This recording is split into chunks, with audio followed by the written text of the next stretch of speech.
E o Barroso, hein, pessoal? Sempre ele. O STF deveria ser um lugar onde os ministros se resguardam das suas opiniões. Evitam comentar, principalmente casos que eles podem vir a julgar. Mas aqui no Brasil, não. Aqui no Brasil, os ministros do STF aparecem mais que participantes de BBB. Isso é uma coisa que eles adoram fazer, é aquilo que eles não deveriam fazer, que é justamente dar entrevistas sobre casos que eles podem vir a julgar. Porque eles são a última instância do país. Então, quando você é julgado por eles, você não tem a quem recorrer, a não ser por eles mesmos. A não ser recorrer para eles mesmos. E o Barroso, ele é um desses que mais gostam de aparecer no momento em que deveria ficar calado. No momento em que deveria respeitar a própria posição que ocupa. Mas, obviamente, eles já determinaram que o STF, desde pelo menos da entrada do presidente Bolsonaro, um pouco antes, mas fortalecendo a entrada do presidente Bolsonaro, a posição que eles resolveram assumir foi: nós não deixaremos que a vontade da população seja cumprida. Então a população elegeu o Bolsonaro para que o Bolsonaro implementasse as reformas e as mudanças necessárias.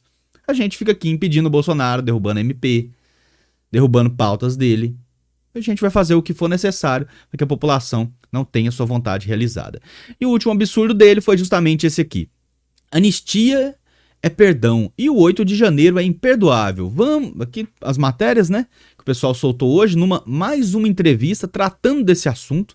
Saudade de quando os juízes eram recatados e quando os perguntavam para eles sobre algum assunto, eles falavam: não, isso eu não posso comentar porque eu posso vir a julgar isso aí. Hoje eles nem fazem mais isso.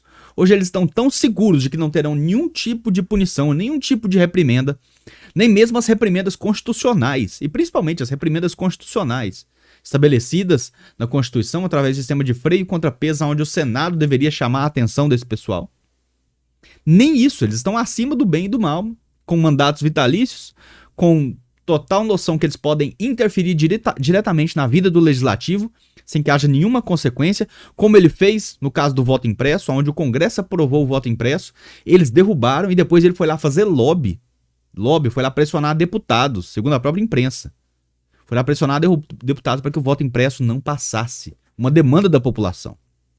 E agora ele vem com essa aqui: anistia é perdão e 8 de janeiro é imperdoável. Vamos para a matéria para a gente entender mais o que ele falou.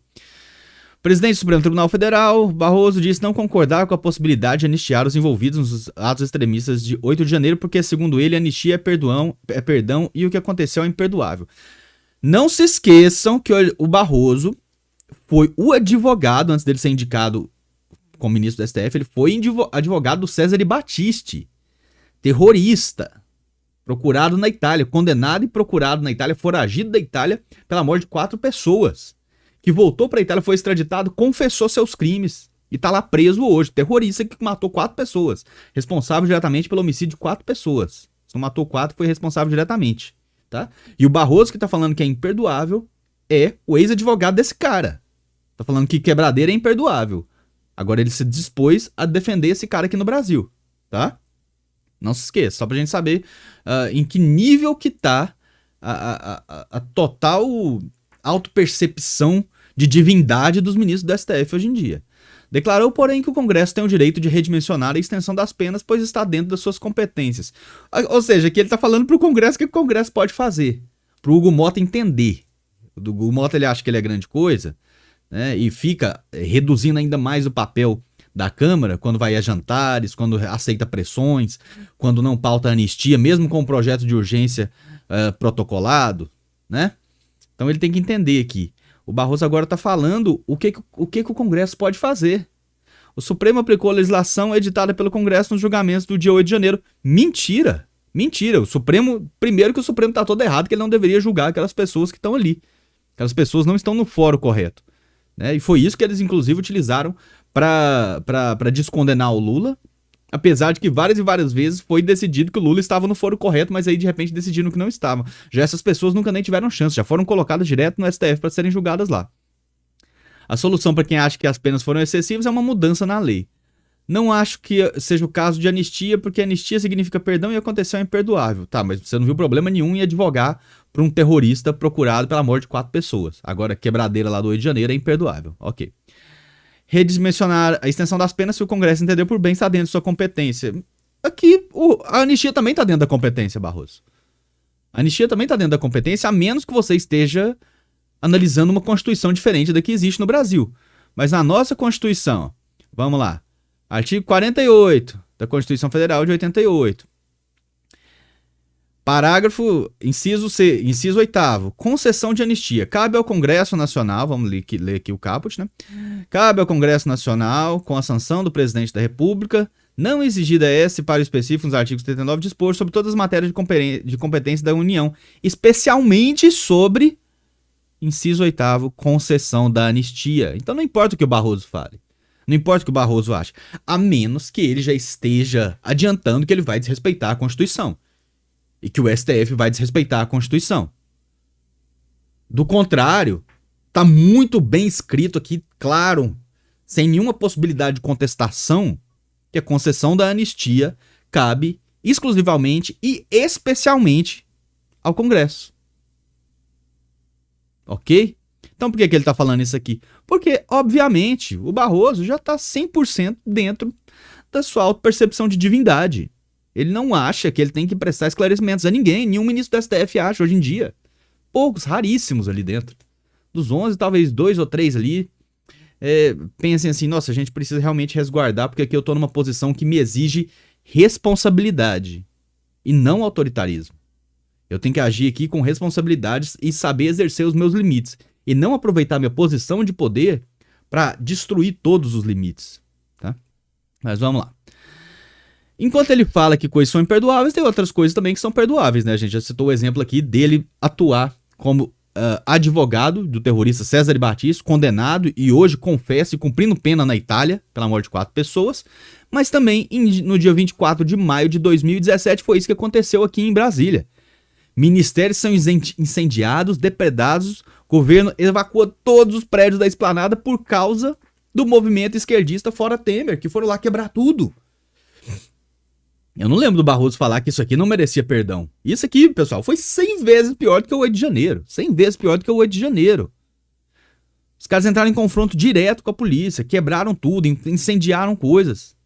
E segundo eles, pelo mesmo motivo, Fora Temer, isso aqui foi tratado como o quê? Uma manifestação. Uma manifestação que saiu do controle. Agora, as pessoas do 8 de janeiro chegaram a ser tratadas como terroristas. E depois eles viram que terrorista ia pegar muito mal, né? E aí decidiram não colocar terroristas, ficaram só como golpistas mesmo. Mas foi isso aqui que aconteceu, gente. Isso aqui que aconteceu no dia 8 de janeiro, tá? No dia 8 de janeiro não aconteceu nem perto disso aqui, né? Agora, no dia 24 de maio de 2017, no Fora Temer, na manifestação da esquerda contra o Temer, foi isso que aconteceu. E a gente nunca viu o Barroso se levantar para falar, olha, aquilo ali do 24 de maio de 17 foi imperdoável. A gente não pode, temos que processar todo mundo e vamos processar todo mundo aqui no STF. Se brincar, ninguém desse pessoal aqui respondeu a nada. Congresso, pelo amor de Deus, deputados, senadores. O cara tá falando absurdamente coisas que vocês não podem fazer e a Constituição fala que vocês podem fazer. E ele fala escancaradamente, isso aqui é recadinho. Até quando vocês vão ficar aceitando recadinho? Até quando vocês vão aceitar recadinho de imprensa, ministro do Supremo Tribunal Federal que deveria se manifestar nos autos? Se um juiz de primeira instância tem que se resguardar e se manifestar nos autos, imagina um ministro do Supremo Tribunal Federal. Os caras aqui no Brasil, eles querem ser Felipe Neto. Eles querem dar opinião sobre tudo. Fora dos autos. Quer comentar, os caras querem aparecer mais que participante de BBB. Ai, ai. E olha que interessante, né? Tem até alguns comentários dele aqui. Na maior parte dos processos do 8 de janeiro ainda nem aconteceu a condenação. A gente não precisa esperar a condenação, porque a gente sabe o jeito que vocês vão condenar. A gente sabe como vocês condenaram inocentes aí com penas de 17, 15, 14 anos de prisão. Por crimes imaginários. Então a gente não precisa esperar a condenação para lutar pela anistia. Pelo amor de Deus, a gente já sabe. Vocês já condenaram esse pessoal todo, inclusive o Bolsonaro. Suas falas são nesse sentido. Então o cara tá aqui falando. E é tão engraçado que na mesma fala que ele fala anistia o que aconteceu no 8 de janeiro é imperdoável. E depois ele reclama. Já estão falando de anistia e nem esperaram uma condenação. Mas, meu amigo, você acabou de falar que é imperdoável. A gente sabe que vocês vão condenar. E principalmente, hoje em dia, o STF tá agindo como uma unidade só. Então não faz diferença ter 11 ministros, porque praticamente estão todos pensando iguais. Ou pelo menos a maioria. Qual foi o último projeto relatado pelo Moraes? Processo relatado pelo Moraes lá que foi derrubado. Vamos fazer, pega aí os últimos 100 processos relatados pelo Moraes. Vamos ver quais deles foram derrubados pelo plenário. Principalmente em pautas de costumes, em pautas contra a direita. Vamos ver se teve algum. Nenhum. Pouquíssimos. Porque eu não consigo lembrar de um processo de pauta de costume relatado pelo Moraes que foi derrubado. Ali passa tudo. Estão agindo uniformemente e pensando uniformemente como uma só voz. Como uma cabeça esquerdista. Muitas vezes com votos, com termos que lembram militância. Né? Determinando que, sei lá, não sei quantas gramas de maconha é legal pro consumo. O Barroso fala abertamente sobre aborto, que só não coloca em pauta ainda porque a sociedade não está madura. Que sociedade tem que estar madura pra você achar que é correto você tirar a vida de um inocente? Qual o nível de maturidade da sociedade para ela atingir isso?